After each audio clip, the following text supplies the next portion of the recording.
Greetings everyone, my name is Ettervel, and welcome to my Let's Try of the demo version of Operation Hardcore, a 2D side-scrolling action-packed shooter developed by Ricardo, Chirino, and Adam McLellan. My apologies if I messed up their names.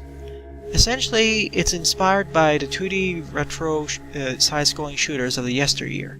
Think Contra and Probector in those games. This game is aiming to be released on Windows on late 2015, and they graciously provided a free demo version, which contains 2 acts, so you can get used to the basic gist of this game. I'll provide a link to this game in the description, as well as in the annotations above. So anyways, as you may have saw in the beginning, a gamepad is strongly suggested for this game. However, I don't really have a gamepad attached, and I still prefer keyboard and mouse for these types of games. You can increase or decrease the film grain as shown over here. I'll keep it at default, as well as how much lighting there is in the world. Not too much. Credits, exit, start. I'm hoping that in the full version we'll have a better options menu. I know it's a pixel-based game, but still I would like an overall quality slider and whatnot. So, that's all. Now I'll just be going through the 2 levels or acts present in this game and giving my comments and whatnot. So let's get to it. We have easy mode, which gives you 5 lives but slower bullets from the enemies specifically, and normal mode, which is 3 lives but has faster bullets. There's also hard mode, which you can't unlock, and question mark, which I'm assuming is impossible mode. We only have single player, so let's get started. Alright, we have our tutorial segment before we do. A and D to move, and spacebar to jump. Left click to jump, left click to shoot, and you can double jump. Hold the left mouse button to shoot, I'm not sure why it says right mouse button, and hold for automatic. However, you can hold like this, or if you repeatedly click, it goes at least twice or 3 times as fast. So you'll see me multi-clicking as much as possible instead of just holding the button down, as it's faster, of course. Explosions cause splash damage. Keep that in mind and don't block into explosions, as they can still harm you. And remember, just like Contra, if you take a hit, you'll immediately die and you'll be going back down to your pistol. Some crates will contain power-ups and coins. We got the machine gun. And here's a nice new item. It's the shield. Hold the right mouse button to activate the shield. The amount of time left you have in your shield is written over here. 5 seconds. Hold it down. You become immune to almost every type of damage. So that's it with the tutorial. And at the top we have the HUD explaining the game, our score, how long we're taking, our current weapon, etc, etc. Alright, here's basically the excuse plot for this game. Dateline: Earth 1999. An unprovoked alien invasion is underway. You, a total badass, don't really appreciate it. In fact, you're downright outraged. You won't stand for that. You call up a couple of your badass friends, they concur. You pack up some essentials, guns, cigars, whiskey, and head out into the night. Little do you know that tonight you will make history. This is Operation Hardcore. Well, there's a title drop for this game. Here we go, Stage 1. Here's the first boss of this game, and it basically killed 2 running civilians. You know, if the civilians timed it right, they could have walked under those, walked in between the delays of all those bullets and survived, which is essential for the upcoming boss fight. Odd glitch here.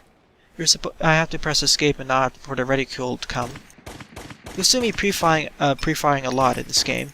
This is because enemies can come quite fast, especially in higher difficulties. And no ducking. For example, when I get over there, suddenly there was a rocket. That's why I'll pre-fire quite a bit in every direction so I don't get hit by all these enemies suddenly. So, like so. I know there'll be a score attack option, as well as persistent leaderboards, so this will be kind of nice. And considering how relatively short the levels are, I can see a lot of speedrun potential for this game. There's a machine gun. Whoa, whoa. Yeah, remember, just like Contra, one hit, you lose your weapon. Pre-fired everything. Be careful, this platform will fall if you stand on it for too long. And didn't make it there. Oops. Okay, so I guess I'll have to fight the boss with just my pistol. The pistol in this game isn't too bad. In fact, alright, here's our first boss. The alien scout drone, the thing we saw in the intro of this stage. As you may have noticed, this stage only took 1 minute and 36 seconds. And considering there'll be 8 acts or stages in the final version of this game, I can see a ton of speedrunning potential. Now the thing is though, losing the machine gun isn't too bad, mainly because of the enemy's invulnerability time. Even with the higher fire rate of your machine gun, the thing is though that because of the longer invulnerability time of the boss, it makes up for it, so you can't really fire faster than its invulnerability time. So the pistol still will work against it. This is not really enemies. The normal mooks we fought earlier, they don't really have the invulnerability time, so that should be better. What you didn't really see is that eventually that boss, this alien scout drone, can also drop bombs. There it is, 3 series of bullets and then those bombs. Make sure to destroy them, otherwise if you walk into it, instant death. Not too bad. Act 2. With the city safe, our badass hero now makes his way to the countryside.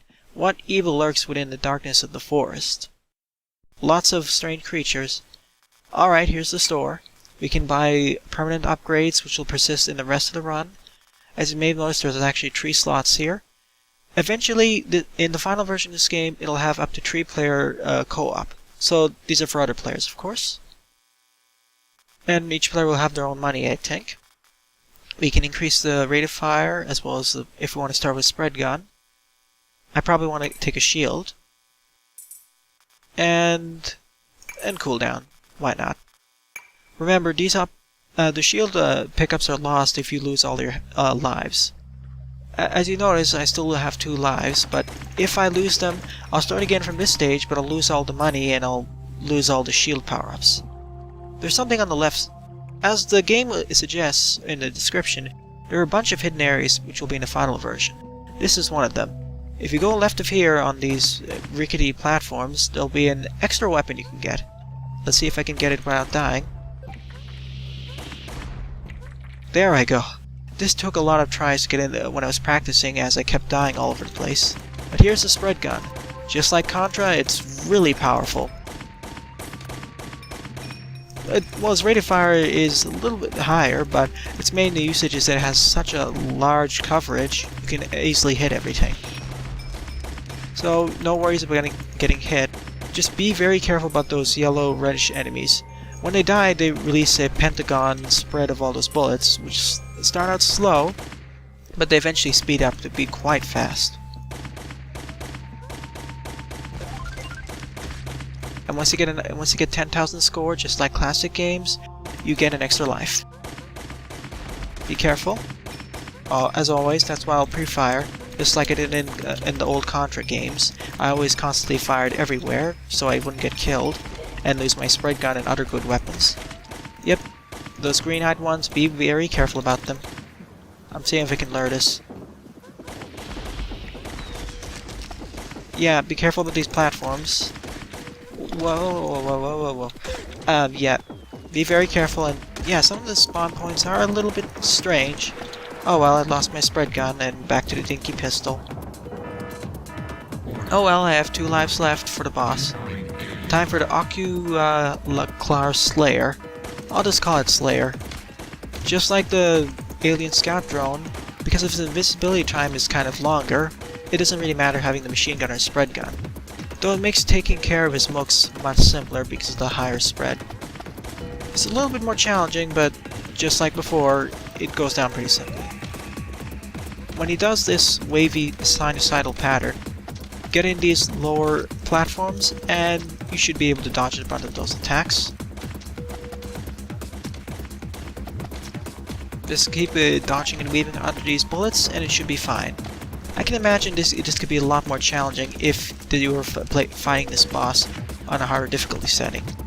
Just imagine how many more crazy bullets there would be. There we go. Make sure to avoid the bullet spread, and there we have it. Act 2 is complete, and the demo is done. Yeah, the game will be launching late 2015, 8 full levels, 3 playable characters, and 3 player local co-op. Modern sound design, electronic soundtrack by Snug. You may have not heard it as much due to the lower volume, but it sounds pretty nice. Also, analog controls for precise 360-degree aiming. Not important for me, but for those playing with it, it's pretty good.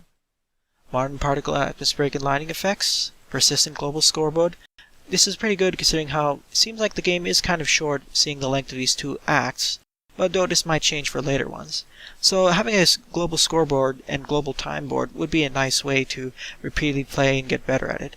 As I see quite a bit of speedrun potential for this game, considering how, for example, Contra could be beaten in under an hour or half an hour, and this one could be the 2, and people can compete easily with each other. The multiple difficulty settings, I never got to play hard or impossible. I would like to actually play impossible mode and see how impossible it is. I can imagine the very fast bullets, all the bullet spreads, etc., etc. The upgrade paths, I didn't really see most of it. There was only the pistol and shield, and I kind of forgot to use the shield here. And secret areas. We saw one secret area in the beginning of Act 2 when I went to the left, and that gave me the spread gun. Just imagine how many other useful features there'll be, or other goodies hidden if you go off the beaten path. And achievements and unlockables for the overachieving, enterprising, well, player. To be fair though, especially on higher difficulties, it'll be worth it, especially if this becomes Contra in the end of it. I keep making the comparisons to Contra as the Contra was basically the game that really defined the run-and-gun shooter, along with Metal Slug. But Metal Slug was a little bit... it had a little bit of a different style, whereas this one reminds me more of Contra. So I'm hoping I can relive it in a new fashion. So yeah, overall, my opinions of this game from the demo is pretty good. My only concern would be its rather short length, seeing how short these 2 acts are, but considering there's 3 local multiplayer, maybe online as well, deathmatch, as well as the speedrun potential in higher difficulty settings, and secrets, I can see this having a lot of replayability. And looking at the controls, the gunplay, enemy variety, I think this is pretty good and pretty solid. It's not exactly as hard just yet as some of the NES or SNES titles, but I can see it go quite rapidly increasing in difficulty, especially if you crank up the options correctly. And remember, 1 hit, 1 death, reset back to pistol. That's classic, basically. But there is some a safety net in terms of the shop system, with the pistol upgrades being faster and less cooldown, etc., etc. So, I'm liking this. In fact, I may do a full Let's Play of this series once it comes out in late 2015. Who knows? But overall, if I were to put it, I would say this demo was a 7 or 8 out of 10 if I were to give a score. But I would mainly suggest give it a try. It's not too challenging even on normal, but if you find it difficult, just play on easy. Once you get the hang of it, it's not too bad. Well then, thanks for watching, and have a nice day. Doodles!